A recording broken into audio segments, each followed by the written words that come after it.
Welcome back, everybody. Today I'm going to be making a mask to protect this bit and to protect Duncan from getting bit. It's going to be a simple axe mask. And I say that there's times where I go into a leather project and I think it's going to be simple and I mess up on it multiple times, but let's get into it, see whether I can pull it off or not.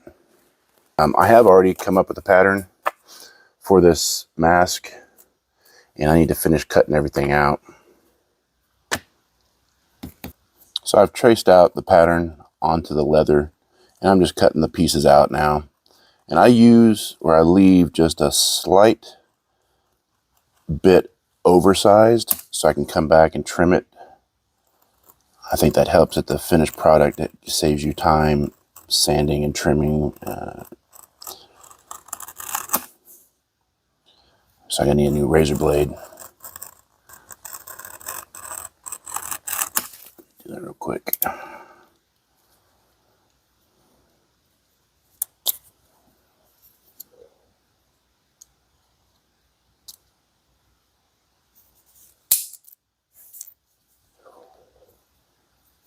Using fresh razor blades really does help. I've heard it been said, act like your blades are free.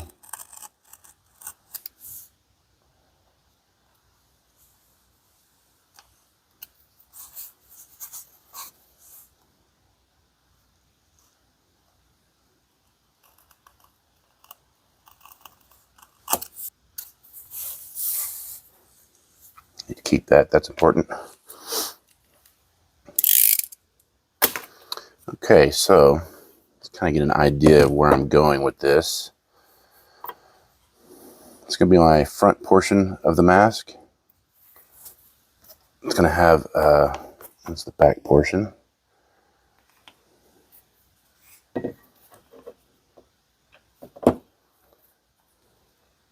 It will have a welt inside. And then the top part. Now, I've always found it difficult, even using a pattern, to determine exactly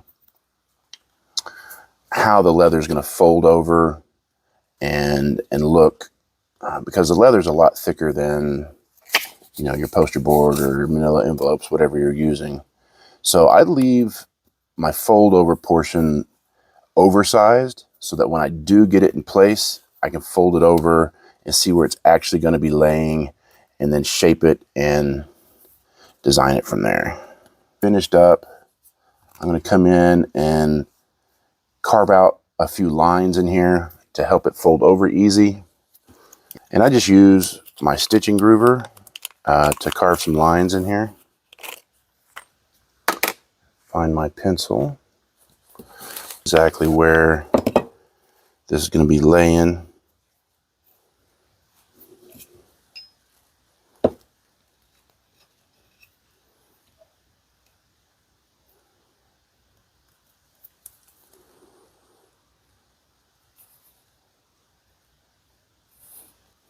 Just kind of mark that leather real quick so I know exactly where to remove the material from it. Like I said, I think that this helps facilitate laying this tab over.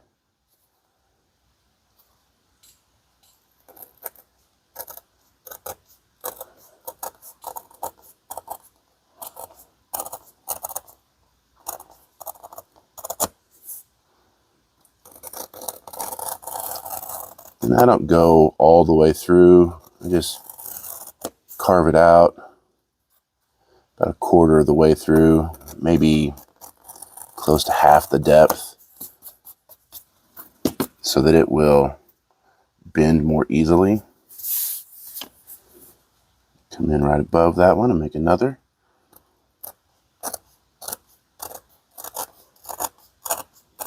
And I'm going to do this 3 times, make 3 of these lines, these fold points.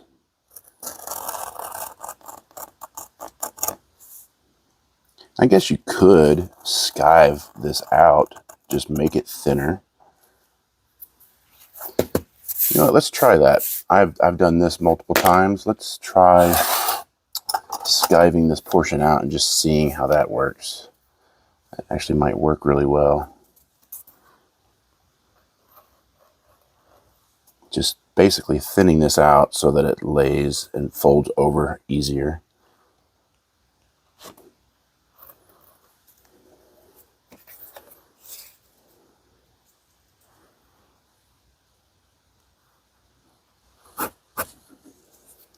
All right, we'll see how that works.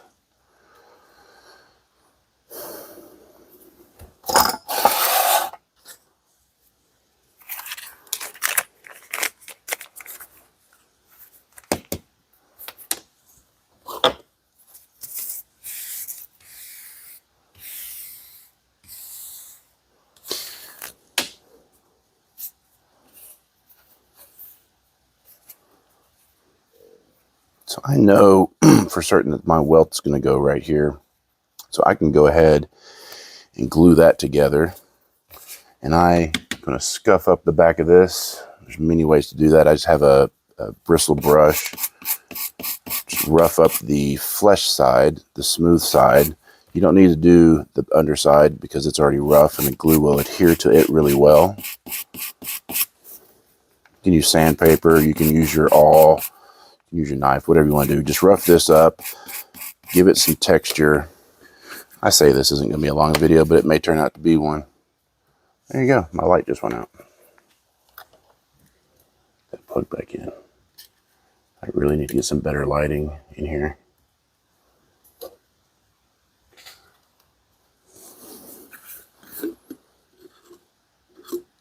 You can use whatever glue you want. I like using contact cement, and I've really found that I like this Angelus Clear Shoe Cement. It works really well, and you can finally get this in this large, what is this, 0.95 quart container. They used to come only in small containers, but they're putting it out in a larger container now, which is nice. With your contact cement, you want to put it on, let it tack up. I found that if you let it completely dry, it doesn't stick as well, but you don't want it sticky. You want it just barely tacky, and I'll show y'all here in a minute.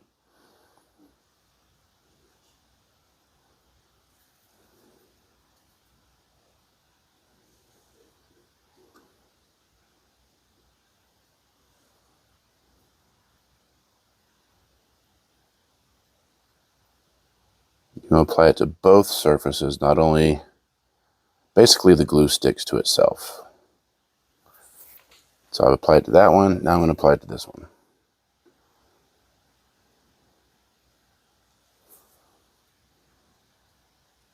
I'll turn this fan on, give me some ventilation in here.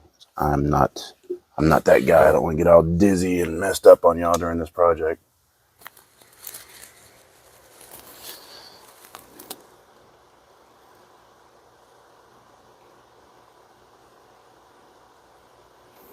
I'm not judging you if you do. I'm just saying that's not the direction I'm wanting to go today, or really any time in life.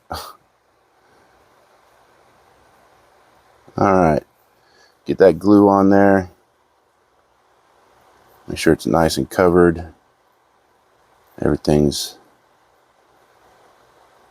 coated, and let that tack up. A little bit much over here. Just gonna spread it out a little bit more so it dries a little better. So you can tell, I don't know if you can tell, it's already starting to tack up. Give that about 5-7 minutes, let it tack up, and then come back and stick them together.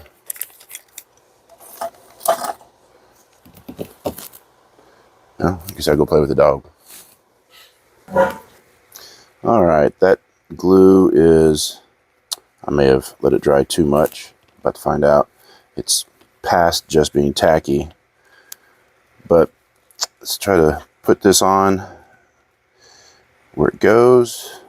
Line it up as best as possible. Yeah, it's sticking.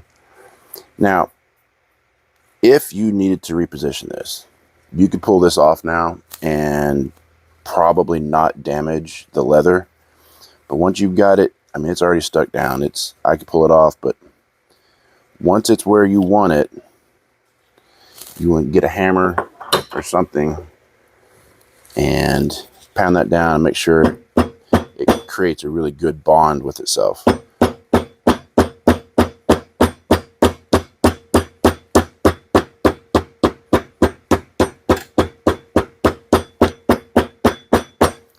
Once you've hammered that down and create that bond, if you try to pull it apart, it will pull the leather apart before most of the glue comes off.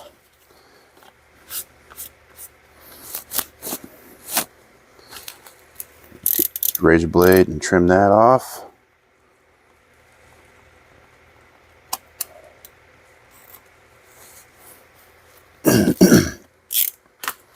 Have a better idea of what we're going for.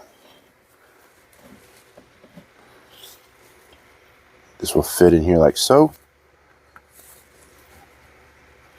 Top piece will be put on, and then I will fold this flap over, trim it to size, and I don't know if I'm going to put a snap on it yet.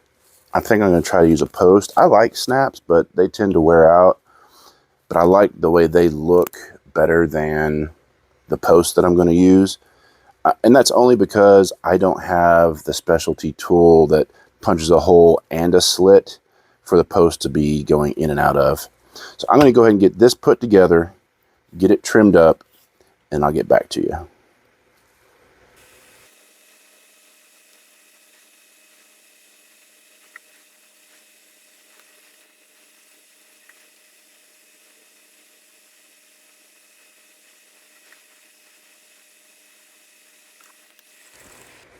Okay, this glue is just ever so tacky. Try to line all of this up really well.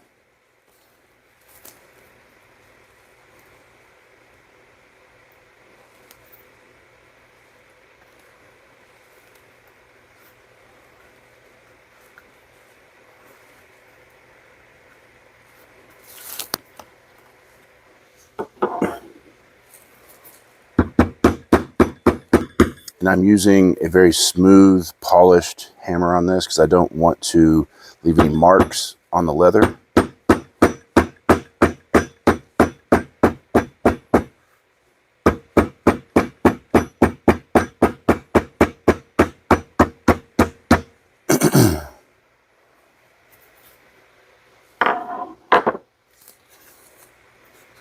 Now that welt is just a little long there, so I'm going to trim that. Doing so, make sure you don't go into the leather behind it, the backing piece.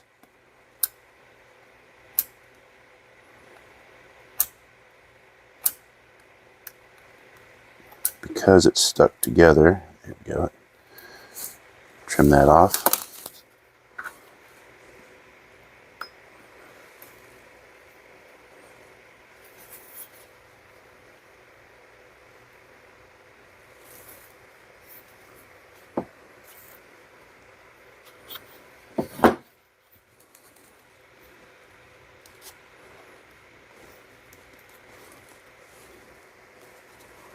There. I am going to come in and trim this up and make it a little bit more decorative.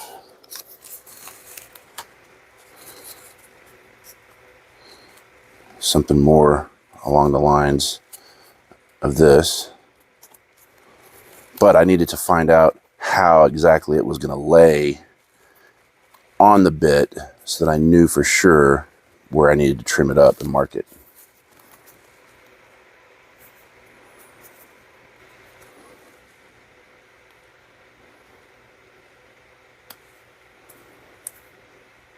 I'm going to take this corner, you see it kind of protrudes out. I'm going to take,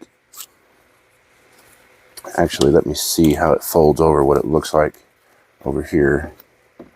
That's pretty close to what I want. So I'm going to take all the way to this line here.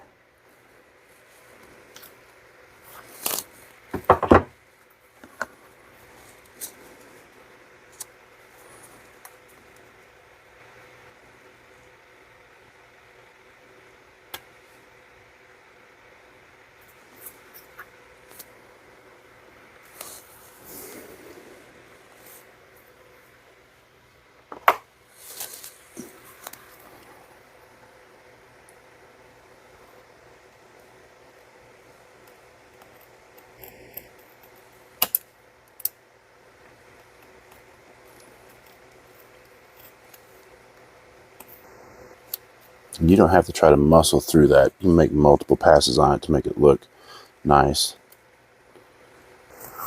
Lighting really is horrible.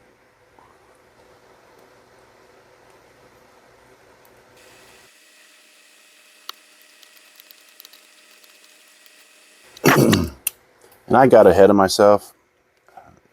I'm trying to film and show you all this. I got ahead of myself. I should have burnished this part of the leather because it's going to be difficult for me to get to it now. But what I'm going to do is I'm going to edge. I should have done this before I stuck it together.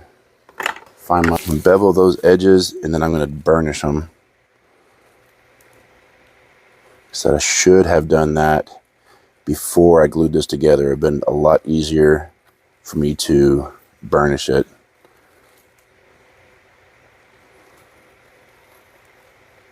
This isn't necessary, guys. I think it makes for a better finished overall appearance.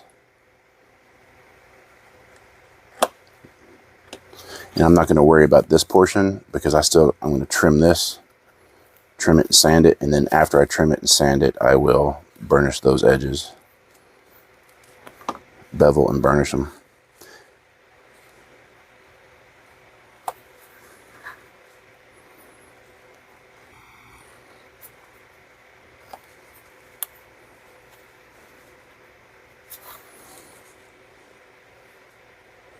I'm going to wait to do this one too because when I shape it, it may change just a little bit.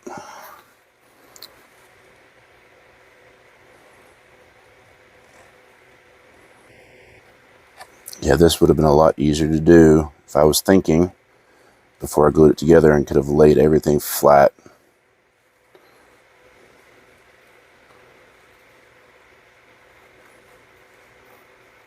So learn from my mistake. Do this before you glue it together. See how much easier this is when it's laying flat on a hard surface.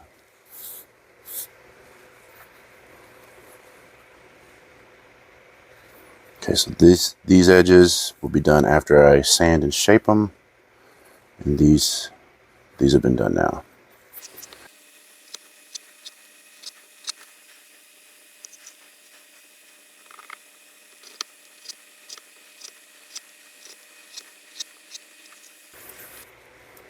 To make that much easier to trim up now, or to sand.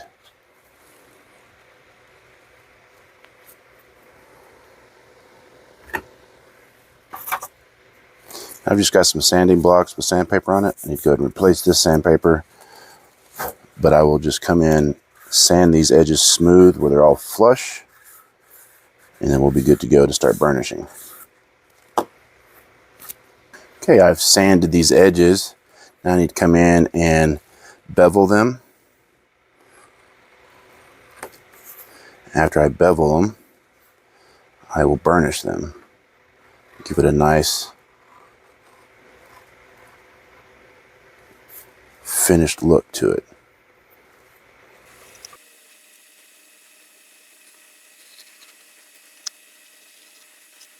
Mask. And what I have in here, I've said it before, basically it's token oil. I really like using token oil. But what I normally do when I'm not using this is I will dampen the edge that I'm going to burnish and then put a thin layer of token oil on it. This has water and token oil already mixed up, and it's much easier to apply and use. It's not as messy for me. You see, it just goes on nicely. Let it soak in. You want to be careful not to get the token oil on the finished side of the leather because it will stain it. Get it on there and you get it off right away. It's not bad.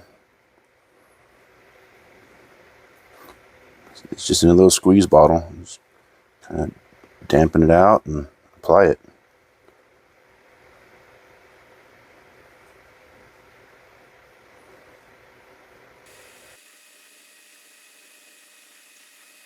Trying to come over just slightly on the part that I beveled so that it is incorporated into the burnishing.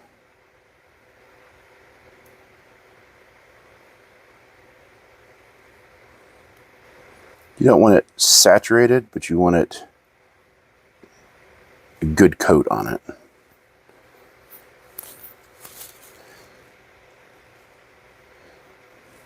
Let that sit up just a little bit. And as far as burnishing tools go, you could use a wooden slicker. I don't ever really use it unless I want to try to shape things. So I don't even know where it went to. I'll find it here in a second, but use a wooden slicker if I can find it. What I use is canvas. You can also use denim from an old pair of blue jeans. I have been told that that works phenomenally well. Yeah, I don't know where my wooden slicker went because I don't use it hardly at all. You can use the back of a tool. There we go. Here's my wooden slicker. Been a while since I've done a leather project and I couldn't remember where it went.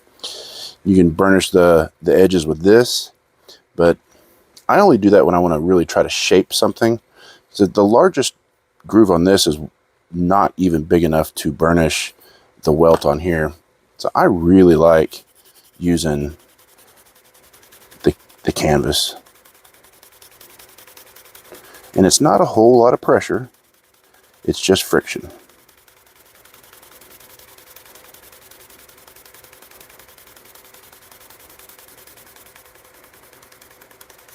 I don't know if you see the difference in that already from just this portion that I've done to what I haven't done.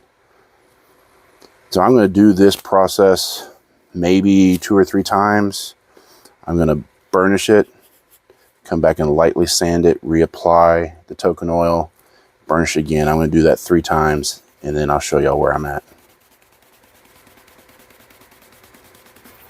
Like I mentioned earlier, these edges would have been so much easier to finish and burnish if I had done them prior to putting the mask together. But, you know, I messed up. So we're working with it. You can tell this is a lot smoother, a little bit more glossy. It's definitely smoother because it's difficult to get in here and sand and shape this, but this is going to be the most difficult part. I really should have done this before I glued everything together, because now I got to kind of pry it apart and try to burnish it that way. I know these things, but when you're trying to film content, sometimes what you know goes out the window because you're thinking, how am I going to film this for y'all? And that's my entire point. That's my whole point of my YouTube channel, is to try and help somebody learn something and help somebody be encouraged to try it on their own. To be completely honest, doing the YouTube, it's fun, but it's extremely time consuming. Very time consuming. I don't do it for my edification or my enjoyment. I do it to help somebody learn, because I've learned from people on YouTube, and there's a lot of YouTube channels that leave things out. They don't explain everything, and I think that does viewers a disservice. So that's kind of why I started my YouTube channel up, is I wanted to help people learn how to do things and explain what I'm doing, so that you don't get into a project and be like, oh, well, I'm lost. I don't know what to do now. Well, that's because the YouTubers that you were watching are out for viewership solely, and they're not trying to help educate or teach anybody how to do it for themselves. So hopefully y'all gain knowledge from my videos. You've learned something. Hopefully they're enjoyable to watch too. Y'all let me know down in the comments what y'all would like to see change. If I'm doing a decent job, if you want me to go more in depth into certain things. Like I said, YouTube, putting content out for everybody, it's a job in and of itself. After I've done a 3-hour leather mask project, I still have to go back and edit the video, which takes a couple of hours, depending on how much footage I've filmed. It's a process, but I like doing it. I want to do it to help somebody learn. So hopefully y'all have And if you have learned something, please share this out to somebody you think would be interested in it. Because like I said, I would like to reach more viewers. I'd like to help more people learn and to encourage them to try something on their own.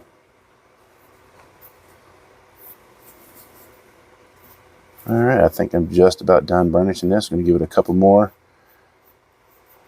shots, and then I'll stitch it together. I'm going to go ahead and stitch this together before I keep shoving the hatchet back in and out. Although it's glued in place and it should be fine, I don't want to take the chance of it separating.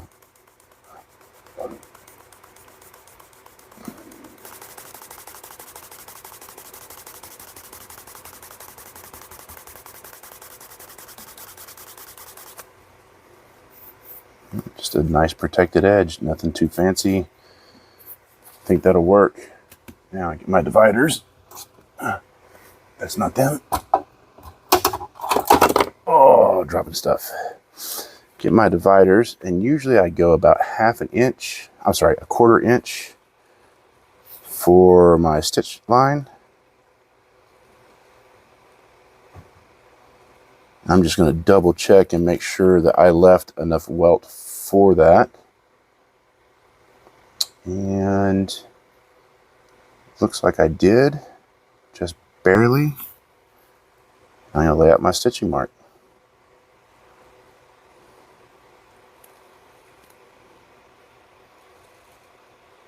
I'm going to stop shy of the corner over here. I'm going to continue here.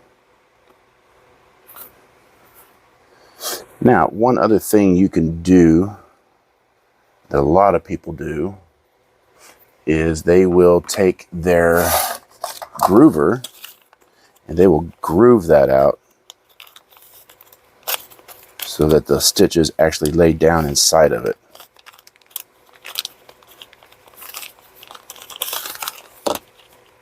Which I think does leave a nice finished product.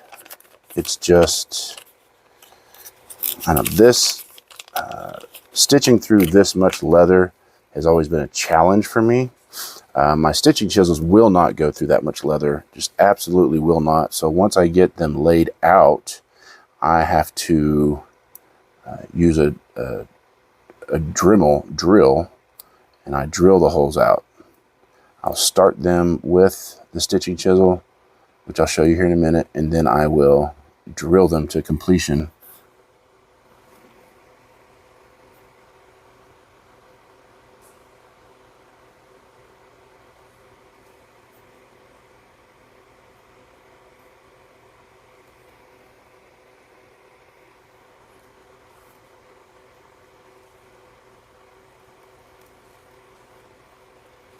So by taking just a little groove out of the material, the stitch line will lay down inside of there.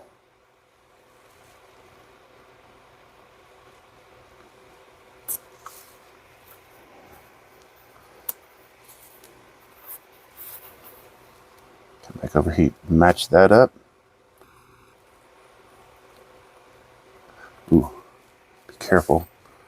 I wish this was made a little bit different. I wish this actually would hang down. I may have to modify it to make it where it would work in that fashion for me.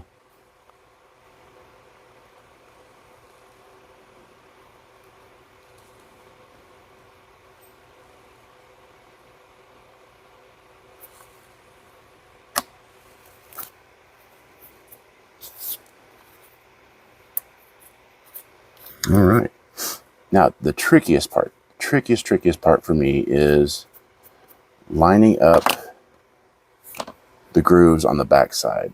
Because when I drill through everything, when you punch through, when you drill through, whatever you do, if those aren't perfectly horizontal, up and down, it will not hit this stitch line. But I am going to do my best to try to accomplish a nice perfect stitch line where it matches up so that the thread lays down inside the front and the back.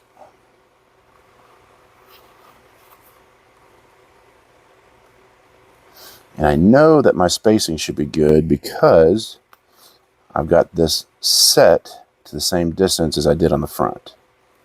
Oh, and don't sweat on your project because it will stain it.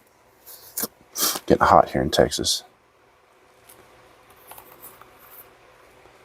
How much further do I got to go? Oh, I got to go quite a bit further.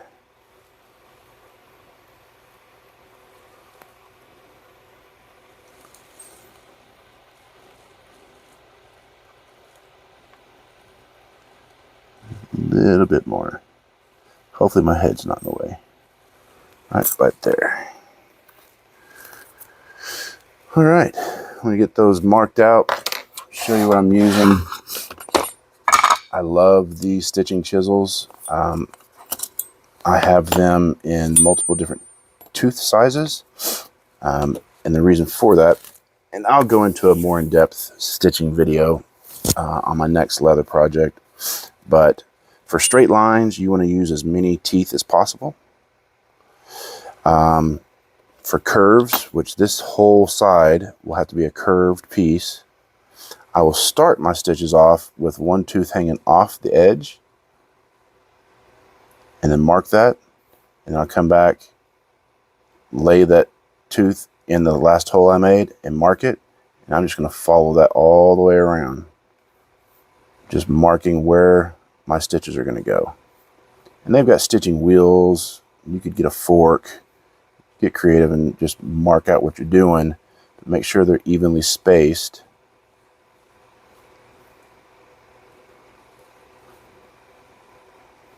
So it looks nice. And I will actually come back and punch this as far down as I can to help guide that drill bit as it goes through. And on this side, I'm going to start working my way back up, because the distance, it may not equal out where it's an even amount of marks. And I think it's easier to hide a shorter or longer stitch away from the corners.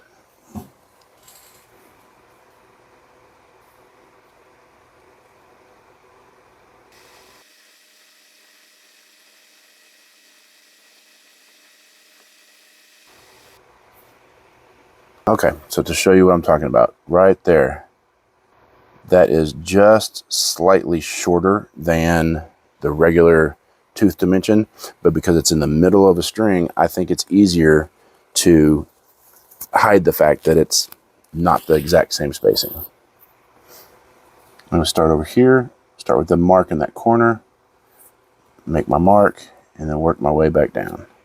This one is relatively straight. It's not completely straight, so I'm not going to use the iron that has the straight teeth on it. I've tried that before, and you can ever so slightly tell that I used a straight stitching chisel instead of marking them all out. And I think the little things add to the overall project. I got that little drill press, little Dremel drill press. I'm going to come through and drill all these holes, and hopefully they line up back here, because if not, it's not going to look good. Still be functional, but it's not going to look good.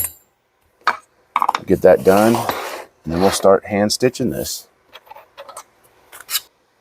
Hopefully everybody can see what I'm doing here. So the drill bit that I have in here is just ever so slightly larger than the needle that I'm going to be using to put through the leather. Oh, this is so nerve-wracking for me.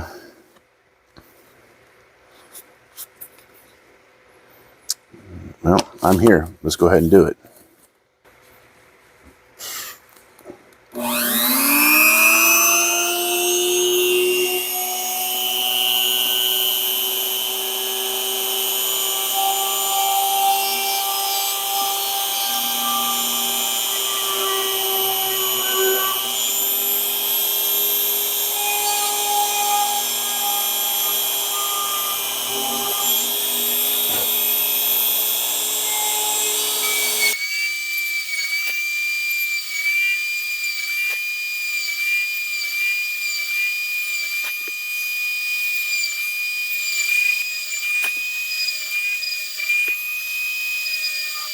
So I haven't even looked at the back side yet because I'm anxious and I don't want to know. But let's see. Mostly they're lined up with that stitching groove that I put in, but they're not completely lined up. I don't know if y'all can see or not. They are not completely lined up. The only thing I have not tried yet, and if y'all know how to get this perfect, I have tried backing this to make sure it lays completely flat. I've tried everything I can to make sure that these punches go straight through, but I never really can get it all the way. I mean, as you can see, it's just ever so slightly off. The only thing I haven't tried is coming through and freehanding a stitch.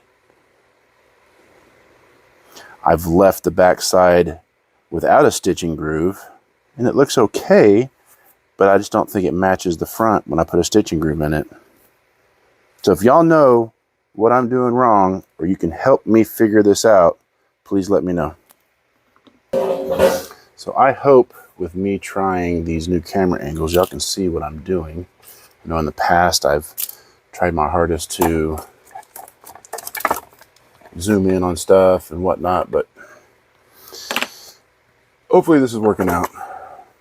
All right, now I'm just gonna try to figure out what color thread I want to use. I know I don't want to use red. I know I don't want to use black, but I have dark brown, this cream. I think I'm leaning towards that cream, but I also have a lighter cream color.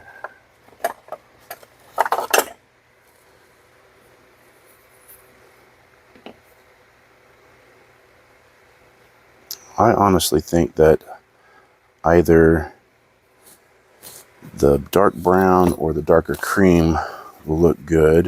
Let's see what the overall appearance is going to be with everything. It's got some, that's so hard. I'm going to go with the dark brown.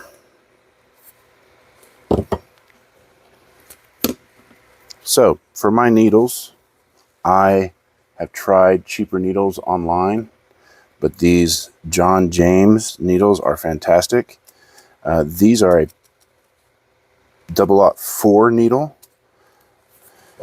They pair up well with the thread that I use, the dimensions of the thread that I use, and I can't remember, 6mm thread. So the 0.6 millimeter thread lines up really well with the 004. And I go to Buckle Guy online. I also use Rocky Mountain Leather Supply. And I will go online there and see if I can throw up some kind of image that tells you what to use, like with your stitching chisels, what size thread to use, with your thread, what size needles to use. But if you have any questions, Buckle Guy and also Rocky Mountain Leather Supply. You call them on the phone, they will answer any questions you have. They are both fantastic. If you've got a local leather supplier that you can go to, fantastic. But the closest local leather place to me is 2.5 hours away. So I shop online. So with the thread, something this thick, I normally use, I'm trying to remember, I think it is 7 times the length of my stitch line. So let's show you what I'm talking about. And there is a way that if you don't have enough thread that you can go back and stitch over it to lock it in place and have the right length, but I just don't find that, I don't think it looks as good. So there's 2 times the length, 3 times the length, 4 times the length, 7 times the length. And I'm just going to snip that off. and uncoil this. And I've shown this before. I guess this is going to be a long video. I'm going to just go into everything. Y'all let me know again. Let me know if you want shorter, specific tutorials. So I'm going to snip this at an edge, at an angle. I'm going to grab my needle, a needle. And this wax is already, or this thread is already pre-waxed. It's a Ritza tiger thread. I really like it. Thread that through the eye. And then you're going to come back and you're going to stab and pierce that thread and run that all the way down and then pull it tight. And that locks it in place so it won't come off. You do that on both ends. Okay, now that I got my needles threaded, I'm going to start the saddle stitch. And that's what I'm doing today, is a simple saddle stitch. So I'm going to go through my first hole.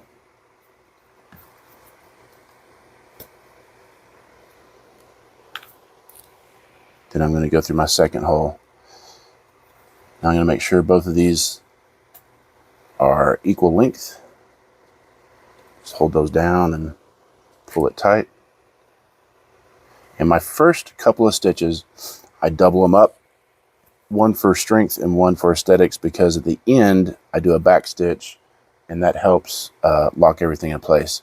Now I don't use a stitching pony. I hear that they're fantastic. I just have never used one because I started doing projects. I started sewing up stuff in my truck while I was at work, and I learned how to do it without using a stitching pony, and it works great for me. The key to any stitch, whether or not you're doing a stitching pony or you're not, is having consistent pressure between each and every stitch. So what I do is I take my leading thread, I put it over my finger and I hold it down and I put tension on it. Then I come with the thread from the back and I go through that first hole,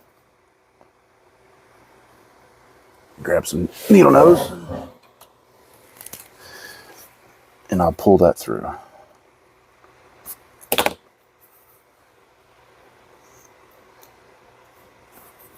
And just a little snug tug. You don't have to go wild with it. Now I'll go back to this very first hole and I'll run that through again, basically giving me a double stitch. Pull it snug, and then from here I'm going to start my saddle stitch, which is just taking the leading thread, putting it over your finger and holding it down and going through that hole.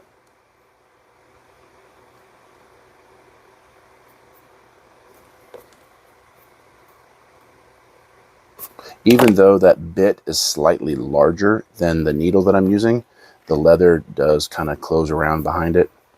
And these stitching needles, you want to use specific stitching needles. They've got a rounded blunt end. If you were to use regular sewing needles that are sharp, you're going to dig into your leather. You're going to have a nightmare. Even using these sometimes is difficult, and you still can stab yourself with these, but not as easy as you would with regular sewing needles. All right, so now that I've come back through, I'm going to jump to the next hole. It's going to go in there.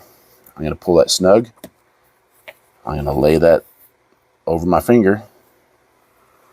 Bring the next one through that same hole, and holding it down with my finger accomplishes two different things. It's pulling the thread out of the way so it doesn't get pierced by this needle, and it's keeping tension on that thread so that it stays out of the way and the stitch will look clean.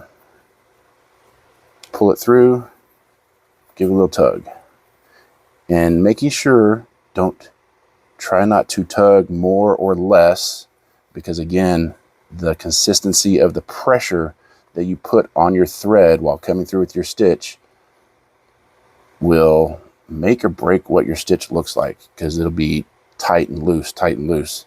Try to get as consistent with that as possible. It took me a while to learn that. Give a little tug and just continue with that process. Go into the next hole, pull it through, give a little tug, lay it over your finger, keep it out of the way, put tension on it while keeping it out of the way. Little tug. next hole. And I'm just going to continue to do that all the way down the project. And when I get to the very end, I'm going to do a back stitch, and I'll show you what that looks like. Okay, I'm here at the very end, and I need to back stitch to help lock this stitch in place.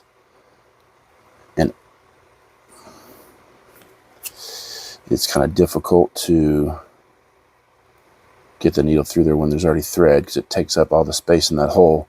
Now, if you're having difficulty, do not force it. I'm barely putting any pressure through it, just, you know, more than I can with my fingers, but you could tell if you're pushing against the leather. Don't do that. There's a hole there. Find the hole and be patient with it, because it will go through. Sometimes it's just not holding your mouth right. But if you force it through, you're going to come out the leather somewhere else, and it's not going to be in your stitching hole. That came through my stitching hole.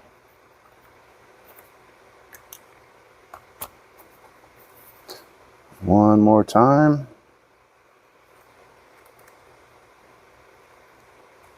And then I will snip and burn those. We're almost done.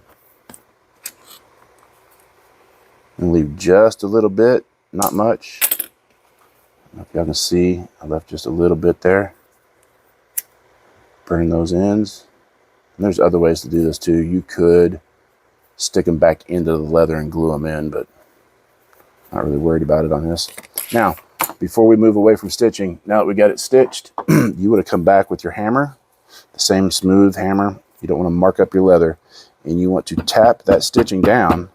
What that does is it helps display it and flatten it so it looks more uniform.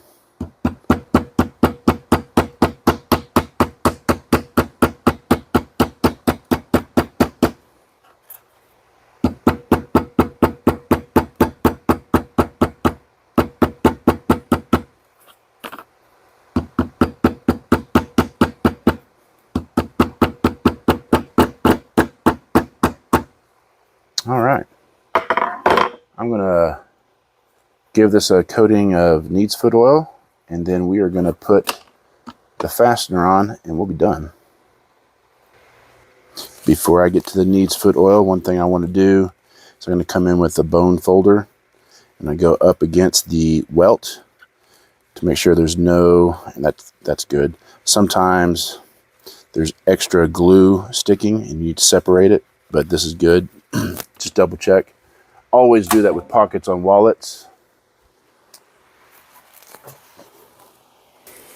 A lot of y'all know what this is. Probably a lot of you have used this when you were a kid on your baseball gloves. I'm not going to oversaturate it. Just want to get a nice coat on it, get it soak in, help it make that leather pop, because this is going to slightly change the color of the leather. Now, this leather is already dyed and stained, but this is just going to help moisturize and make this leather pop. I'm going to put this on the outside and the inside as much as possible.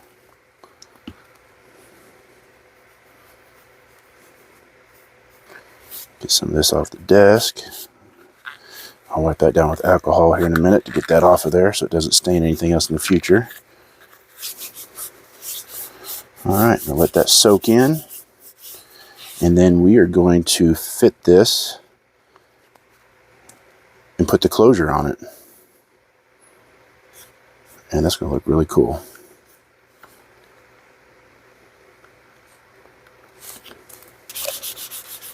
Just wiping off any excess. Hopefully it won't transfer anywhere else. Then I will wipe down the desk so it doesn't mark up anything in the future. Go wash my hands, and then we will continue. Get this fit up, and we're almost done.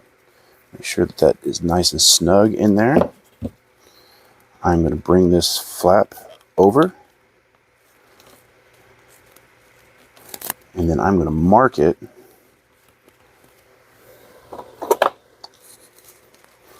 where I want that closure to go. Pressing hard enough down that it marks the leather on the other side. It marked that leather. And then I'm going to use these brass closures on it. It's a brass post. I said I normally like using snaps. A lot of people prefer these. I bought these specifically for a project for my buddy Lyle up in Alaska. He doesn't like snaps, so I bought these for his project. And I want to use them on this one. I think it'll look cool. Try to find the punch that I think is going to be the right size for this. I think that's it. A little small punch pad.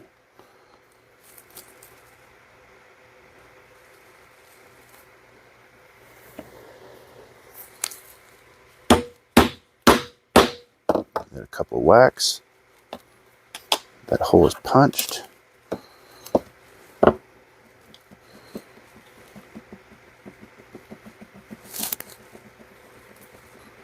Let's get some needle nose. Nope, I got it. Now this punch set. It's another reason I don't really use these that often is they have to have specialty tools. Has a small anvil that comes with it. So I will back that with that anvil. Make sure it's kind of lined up. It's going to work correctly. And it has to have the specialty setting tool. So I'll put that in there. And I am going to whack it.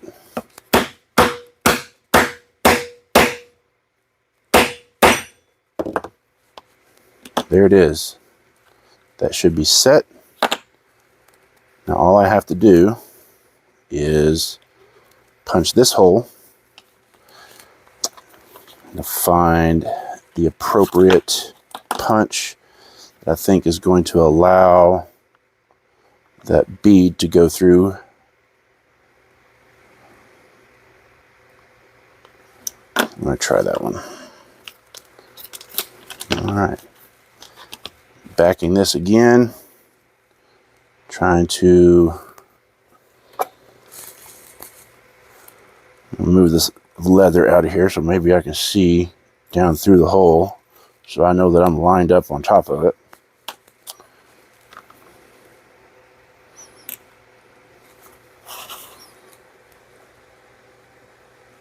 Yeah, right there.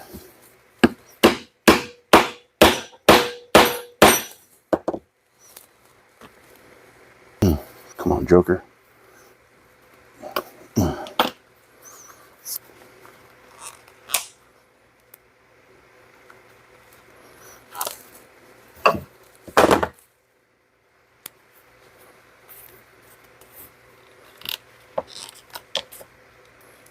There it is.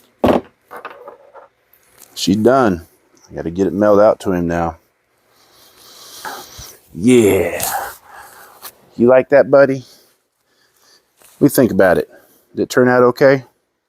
Yeah? You like that? Y'all, I appreciate y'all tuning in and watching the video.